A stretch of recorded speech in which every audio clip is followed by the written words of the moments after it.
Buenos días, bienvenidos todos al mejor programa colombiano que les explicará todo sobre las inversiones internacionales. How to make investments. Comencemos.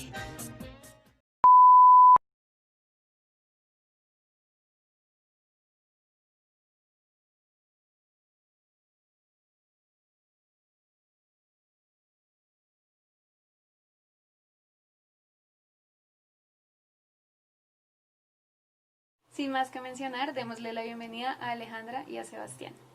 Les agradecemos por estar aquí hoy y darnos el tiempo para brindarle a nuestros televidentes mayor información acerca de las inversiones extranjeras y la demás extensa normatividad, documentos y trámites que implica realizar operaciones en el sistema cambiario internacional.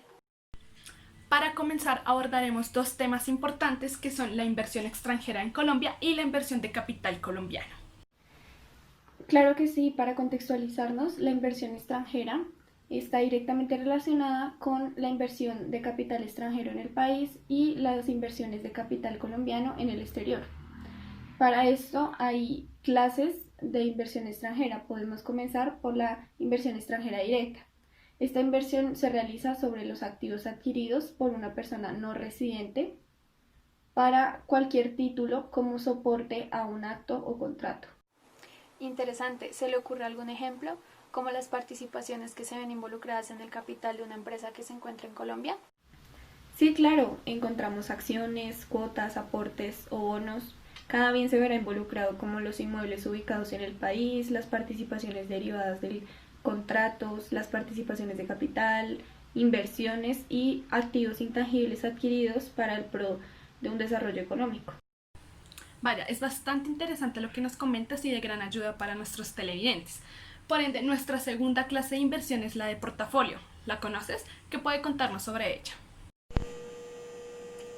Claro que sí, Natalia.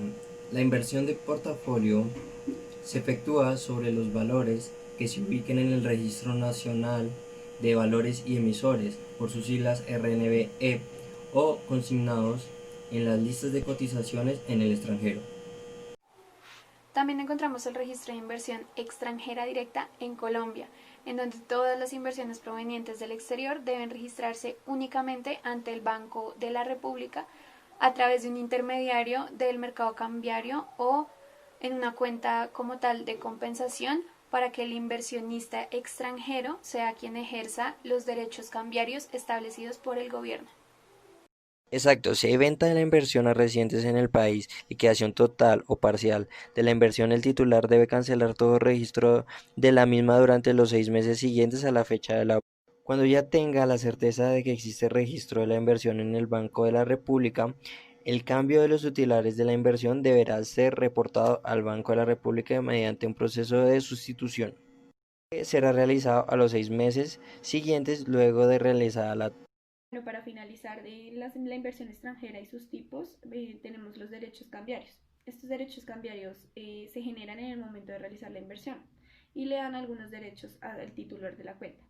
Uno de esos derechos es darle la posibilidad de que retorne las utilidades de la inversión al extranjero, y otra también puede ser que él pueda retener las utilidades en superávit o también reinvertirlas. Para finalizar, no nos olvidemos de capitalizar las sumas con derecho a giro como obligaciones derivadas de la inversión.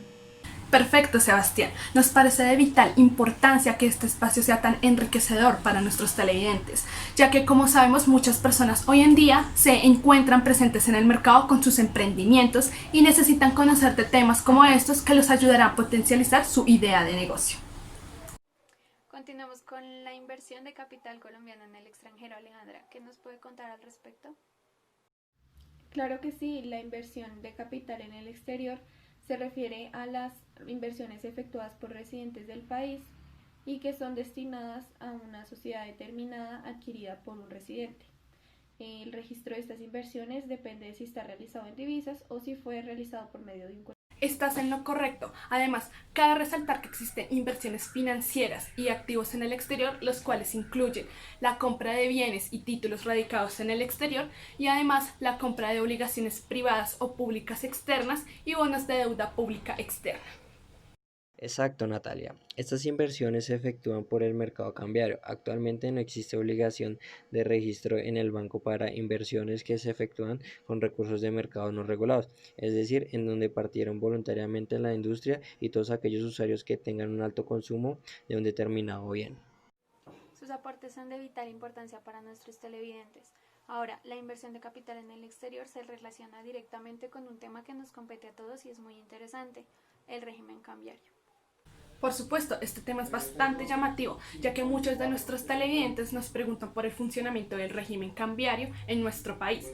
Entonces, Alejandra, ¿qué nos puedes decir sobre esto? Para comenzar debemos saber qué régimen cambiario, ¿cierto? Entonces, el régimen cambiario es un conjunto de normas que regulan el cambio internacional, además de la relación de una moneda de un país y su tipo de cambio con respecto. Recuerden, el cambio internacional también es denominado operación de cambio. Este se da entre una persona residente del país y una no residente, y el objetivo es el intercambio de un producto. Eso es totalmente cierto, ya que la Ley 9 de 1991 establece que el régimen cambiario tiene por objeto promover el desarrollo económico y social.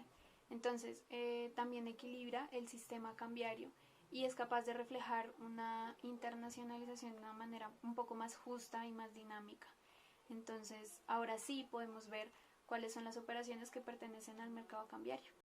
Las operaciones pertenecientes al mercado cambiario son exportación e importación de bienes, nada de servicios. Inversiones de capital de personas o empresas que vengan del exterior. E inversiones de capital colombiano en el extranjero. No puedes olvidar también las inversiones en el extranjero realizadas en activos o títulos, los avales y las garantías en moneda extranjera y las operaciones derivadas cuyo valor depende del valor de otro activo.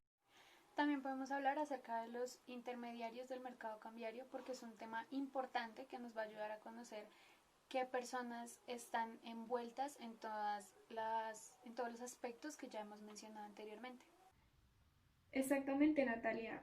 Los intermediarios juegan un papel muy importante en el proceso cambiario, por lo que es importante conocer la operación que realiza cada uno. ¿Tú qué dices? ¿Me ayudas a decir los tipos? Claro que sí. En primer lugar, se encuentran los intermediarios de categoría plena. Estos pueden ser los bancos hipotecarios, las corporaciones financieras, las compañías de financiación comercial, los bancos comerciales, entre otros. Y estos se caracterizan porque su capital pagado y su reserva legal tienen el alcance mínimo para acreditarse como una corporación financiera. Por otro lado, también se encuentran los intermediarios de categoría restringida. Estos pueden ser las compañías de financiación comercial y las corporaciones financieras. Estos se caracterizan porque su capital y su reserva legal son inferiores a lo necesario para acreditarse como una corporación financiera. También, queridos televidentes, son intermediarios aquellas sociedades comisionistas de bolsa y casas de cambio y todas estas organizaciones afines que poseen un patrimonio mayor a 4.386 millones de pesos aproximadamente. Los intermediarios de categoría que se clasifica como restringida por lo general se caracterizan por no poseer esta posibilidad de negociar con divisas que corresponden a ciertos endeudamientos externos ni con el Banco de la República, además de que no puede recibir depósitos o tampoco otorgar créditos en monedas extranjeras.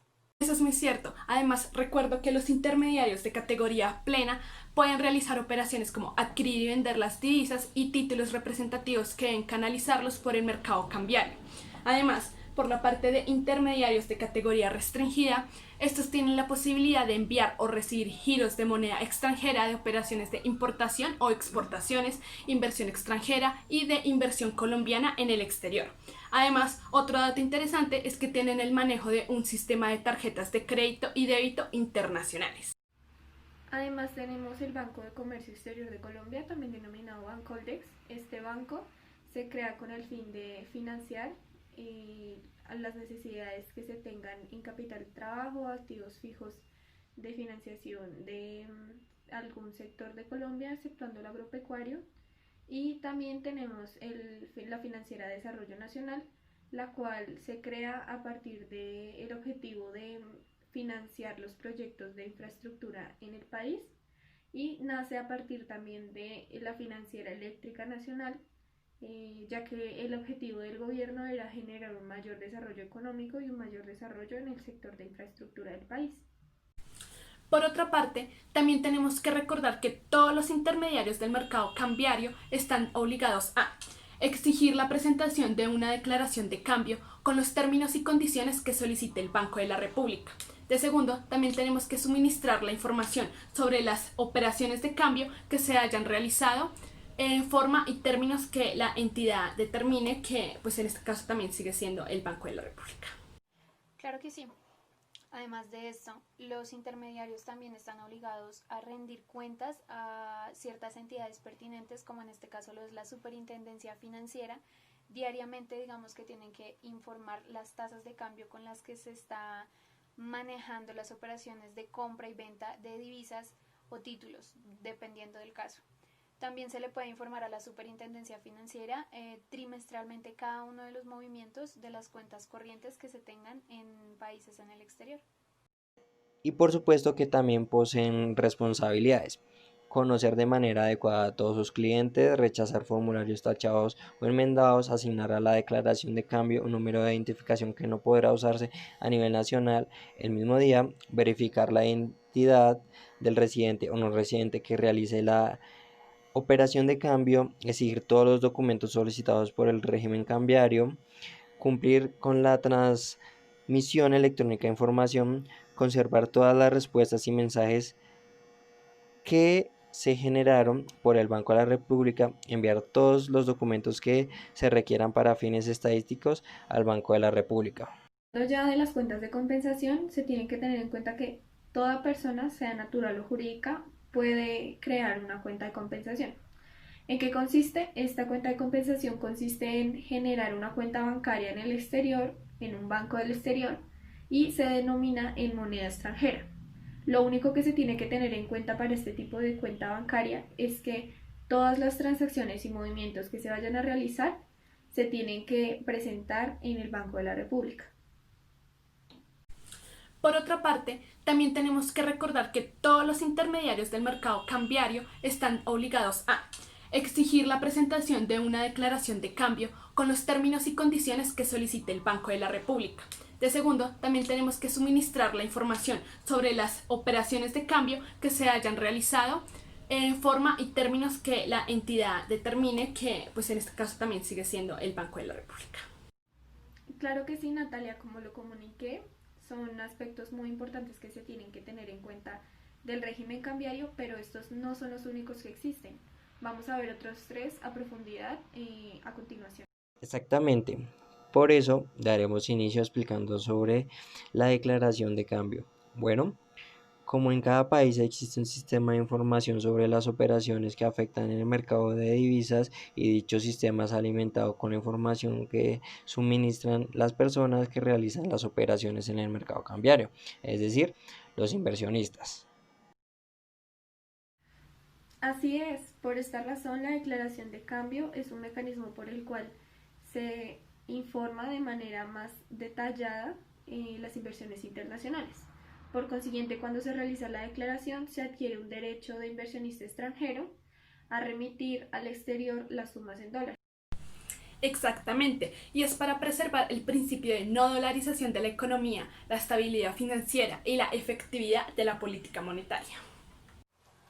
Adicional a todo lo que están mencionando, es bastante interesante ver cómo un documento puede ser indispensable en el proceso de inversión y también cómo a través de el informe con el que se va a utilizar la moneda extranjera en territorio nacional, claro está, siempre y cuando se suministre información al Banco de la República, que siempre tiene que estar enterado de todos y cada uno de los movimientos que se realicen en este aspecto. Así que bueno, ¿qué otro factor debemos tener en cuenta para incursionarnos en esta nueva aventura global? Por supuesto que sí, con base en lo anterior, también encontramos las regulaciones de las operaciones del mercado cambiario. Exactamente, Sebastián. Con este factor nos basamos sobre la Resolución Externa 01 del 2018 que emitió la Junta Directiva del Banco de la República. Esto fue con el fin de comunicar que el procedimiento fue modificado de la regulación cambiaria y pues de esta manera lograban que los usuarios se encontraran más actualizados con el tema. El propósito de esta institución de modificar estas regulaciones fue con el fin de optimizar los procedimientos cambiarios, buscando unos trámites mucho más eficientes para cada persona que se acerque a realizar estos trámites y permitiendo a su vez que la autoridad cuente con una información más precisa y 100% verídica. Por supuesto que sí, Ana. Los cambios que realizó el Banco de la República trajo consigo buenas ventajas para los futuros inversionistas. Los cambios se realizaron en los créditos externos, los derivados, los avales y las garantías, los activos en el exterior, las inversiones extranjeras y también el plano de canalización. Exacto, es bastante interesante este tema, ¿no? Además, el banco implementó medidas para el control de riesgos asociados a los flujos y posiciones de balance de los residentes. Bueno, yo creo que para que sigamos explicándole a nuestros televidentes, para que ellos adapten estos conceptos, significados y definiciones que hemos dado a sus vidas cotidianas y emprendedoras, debemos incluir el tema de los acuerdos internacionales para seguir dando ese complemento en el tema de inversión. ¿Les parece? Adicionalmente, existen regímenes cambiarios especiales que debemos tener en cuenta a la hora de realizar negocios al exterior. Claro que sí, este es un tema bastante importante ya que es donde pertenecen las sucursales de sociedades extranjeras que tienen, digámoslo, como objetivo desarrollar ciertas actividades de exploración y lastimosamente de explotación de petróleo, gas natural, carbón, uranio y bueno, todas estas materias dedicadas única y exclusivamente a prestar ciertos servicios que tengan que ver o que estén relacionados con el sector de los hidrocarburos. Digamos que, según ya yéndonos un poco más a lo legal, lo establecido en la Ley 9 de 1991 y si mal no recuerdo el decreto 2058 de 1991 es a donde pueden pertenecer todo lo que tiene que ver con los regímenes del sistema cambiario especial. Asimismo, este régimen especial permite que las sucursales de sociedades extranjeras sujetas al mismo no tengan la obligación de canalizar a través del mercado cambiario los ingresos derivados de sus ventas en moneda extranjera. Adicionalmente, esto le permite que entre sucursales de sociedades del régimen especial puedan pagar y recibir pagas en divisas. Claro que sí, Sebastián. Además de todo lo que comentas, bajo este régimen cambiario especial, solamente pueden acudir al mercado para reintegrar ciertas divisas que atiendan en gastos de moneda legal que se vayan a invertir en el exterior. Y además de esto, las sumas recibidas por ventas internas que son pertenecientes a todo el sector de hidrocarburos, que como recordamos anteriormente, es todo lo relacionado con petróleo, gas natural y etcétera. Bueno, ahora que ya sabemos qué son los tipos de cambio, vamos a hablar de cómo están clasificados. Los tipos de cambio pueden ser fijos o flotantes, dependiendo si intervienen o no el Banco Central para establecer su precio. Dentro de los tipos de cambio fijo existen varios regímenes cambiarios dependiendo de la actuación del Banco Central. Claro, sería una buena forma de entregar las ideas a nuestros televidentes. Se habla de tratados internacionales como tal cuando estos tienen un objetivo principal y es atraer inversión extranjera y promover la inversión nacional, es decir, la inversión colombiana en el exterior. Para ello, digamos que mediante este tipo de acuerdos se crean y se mantienen ciertas condiciones favorables para los inversionistas del estado de un territorio a otro estado. Mediante estos tratados se brindan reglas del juego claras y previsibles para los inversionistas extranjeros. Se les brinda la protección, la previsibilidad y una seguridad mutua para el tratamiento de las inversiones. Los acuerdos internacionales de inversión suscritos son Turquía, Francia, Singapur, Corea y la Unión Europea. Y los acuerdos vigentes son México, Chile, Triángulo del Norte, Canadá y Estados Unidos. España, Japón y Suiza. Perú, China, India. El último tema que vamos a abordar el día de hoy en nuestro programa son los tipos de cambio que existen. Están los tipos de cambio fijos y los tipos de cambio flotantes. Claro, me gusta este tema, pero recordemos que los tipos de cambio indican cuántas unidades de una unidad monetaria necesito para obtener otra unidad monetaria. Por ejemplo, para obtener un dólar americano, ¿cuánto necesito entregar? ¿Cuántos pesos aproximadamente necesito? O sea, 3.700. Bueno, pasando a los tipos de cambio flotante, encontramos que en esta la tasa de cambio se encuentra determinada por la oferta y la demanda de divisas en el mercado. Existen dos tipos de cambio flotante, uno completamente libre y otro intervenido. Claro que sí, Natalia. Adicional a esto, cabe resaltar que en el gobierno de un país se establece el valor de su moneda nacional asociado con el valor de la moneda de otro país. Claro, el primer tipo de cambio se le llama régimen de convertibilidad o caja de conversión. Es la categoría más estricta. El Banco Central obliga de manera inmediata en la moneda vinculada cada vez que algún ciudadano presente dinero en efectivo. Para ello debe tener por ciento de su masa monetaria respaldada por dólares guardados en sus reservas. También podemos ver el tipo de cambio de bandas horizontales. Este cambio realiza fluctuaciones permitidas de la moneda y estas son algo más flexibles, como por ejemplo un más o menos 2%. Este tipo de cambio también se llama tipo de cambio con zona de objetivo. Además está el cambio móvil. Este cambio móvil se ajusta de manera periódica. Esto quiere decir que normalmente se ajusta por la inflación, por una mayor inflación con respecto a la moneda vinculada.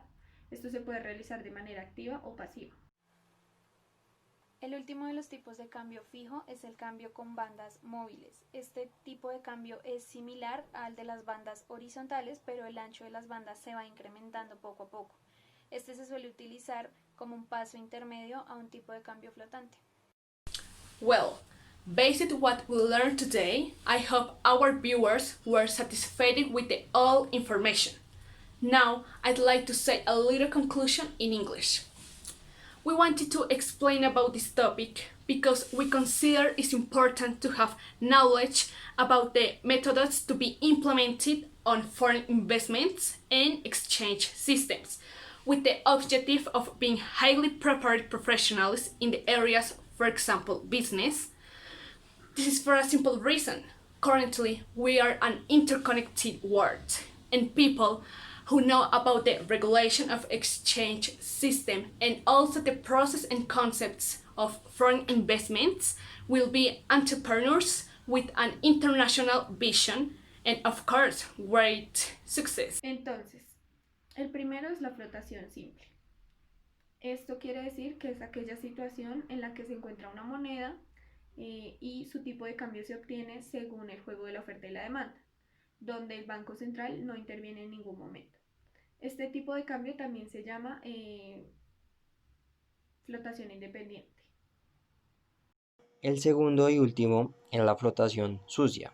Es aquella situación en la que se encuentran las monedas cuyo tipo de cambio es el que se obtiene del juego de la oferta y la demanda, pero en este caso el Banco Central se ve obligado a invertir comprando o vendiendo para estabilizar la moneda y conseguir los objetivos económicos.